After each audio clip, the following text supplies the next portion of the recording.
Hey guys, so today we have this OTF Kershaw pocket knife.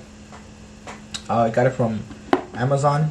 It is one of the pricier knives that I get. I usually get the cheaper version because it still works good, so it doesn't really matter. So this time I got this guy, and the reason why I got it, it's just the design I really like online. So let's check this guy out right here. So this is Kershaw.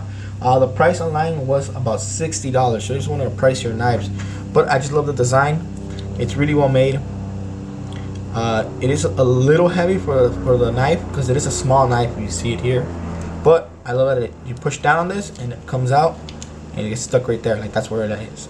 So it's really great. I like the way it feels. It also has a bottle opener on this side, but just the design, I really like it. Yeah, so it locks in place here, and it locks in place here, and I really like this knife. If you do want to buy one, like I said, they're on Amazon. And let's do a quick sharp test with this pencil.